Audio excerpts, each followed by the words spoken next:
many lobes is the human brain comprised of? Can anyone tell me that? Oh, that's right. Thank you. Then I can't do my own handwriting. Typical doctors, no guys? Yeah. Don't get into that, Harry. The vertebrae in your neck. What is the name given to that? Atlas. Yes, that is about, but the major group of it? Sorry. Right, that's right. Have you all heard of the SAFA triple maneuver? In what first aid technique is that used? SAFA triple maneuver. In CPR. It's something you learn in your first year. Anyone knows the largest organ in the human body? Skin, that's right. Does anyone here know the abbreviation TIA, what it stands for, or what it means? So it's transient ischemic attack. In simple terms, it's when the blood flow to your brain is blocked. Very interesting topic you learn around in your 3rd to 4th year. Okay. This is a very, I think a lot of people might know this. Anosmia. Have you all heard? It's a very popular thing people have been talking about recently for the past 2 years. No? It's the loss of smell. COVID times, a lot of people have been saying I can't smell. That is what it is. Have you all heard of the word tinnitus? Anyone knows what tinnitus means? No? It's a ringing sensation in your ear. Again, something you touch on in like your 4th year. Right? And my last question. Does anyone know the definition of the word idiopathy? No? So idiopathy basically means a disease of an unknown origin. So now I started this off telling you I got this from like a very popular site, right? Like literally last night I sat and wrote these down while I was just scrolling through my phone. Anyone wants to guess what site I got these questions off of? It's like the wildest guess. Anyone at all? Ready? Pardon? Ready? No. Anyone else? I'll just keep one more guess around. TikTok. I got it off of TikTok. Okay, so my point that I was trying to make here is these 10 questions that I asked you, any person scrolling through TikTok could have sat there and watched that video. It was about a minute long. And you can know these 10 facts, right? But you guys are the future doctors that are seated in this room.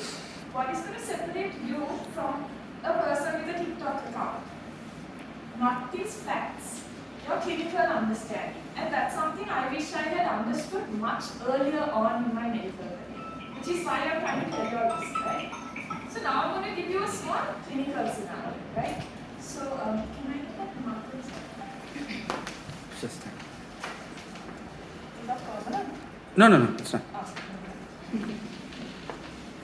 My drawing is as bad as my handwriting, so I'm just gonna like, please try and figure it out.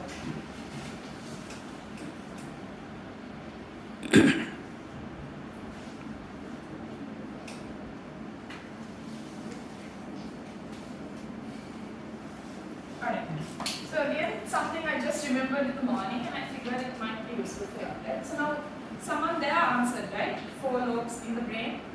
Okay. So I'm going to give you a clinical scenario. There was this guy driving on the road on a motorbike. Okay, he wasn't wearing a helmet, let's just say he was being irresponsible in that sense. He got into a road traffic accident. Not a single drop of blood was shed. Did I say that right? Basically, he didn't bleed at all. Not a single drop of blood. He hit the back of his head. And unfortunately, he immediately died. Can you tell me by any chance which part of the brain could have been affected? Just to summarize, road traffic accident, patient hit the back of his head, not a single drop of blood was shed, but he died instead. Any guesses which part of the brain could have been affected? Pardon? Occipital. No. Okay, I'll tell you all the lobes basically. Frontal temporal, parietal, occipital. This quadrant is the midbrain, pons, medulla, cerebellum. Any guesses? Anyone wants to guess on that? So this, have you all done in your A-levels voluntary and involuntary movements? Can someone give me examples of your voluntary movements? Right. Anything else? Walking, movement of my hands, if I think and I blink.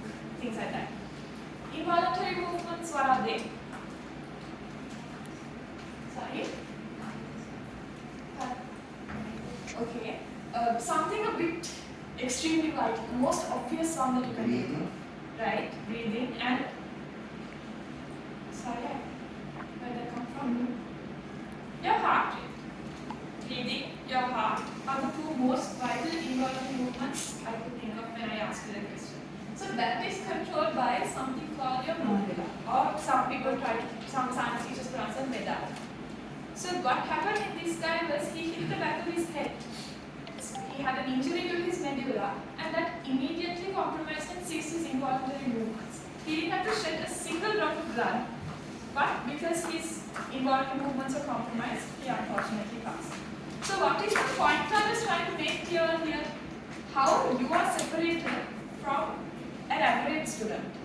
Now you're going to come into your first semester anatomy classes, you're going to learn the parts of the brain. There are beautiful and brilliant illustrated charts. Anyone, I can sit down, my brother who is in the commerce stream, and I can draw this diagram and say, here you memorize this, and he'll show me and tell me what it is. But what separates you from a student like that is you're going to have clinical understanding. So my advice to you is, whenever you learn something in med school, it's not diagrams and just notes and stuff. Try to relate it to something. Don't sit and open a book, highlight, memorize up. Listen, understand, try to comprehend what is going on, try to apply it in your day-to-day living, and that is what's going to set you apart from any average student. Alright, so that was just a small thing that I wish someone had told me a bit earlier on. So moving on to things about life in Belarus. If you all had any questions at all, I'm here to answer. Anyone? You can ask me how the weather is like. It started snowing yesterday. First snow for the year. It's not that bad, it's okay for now. Snow melted today morning. Anything else you all want to ask me? The war? There's no war. McDonald's is shutting down, unfortunately. But then there's a replacement. I checked the website, the menu is the same. Anything else? Alright, so in the morning when I spoke to you all, most of you all said you all are going to Feb intake, right? So I said it will be cold. So it's pretty natural you probably want to do a lot of winter shopping here and whatnot. My advice is take a light chapter that will get you through to the airport. Our office, there are the student coordinators. By the second day itself, they'll take you to do all your winter shopping, whatnot that you need.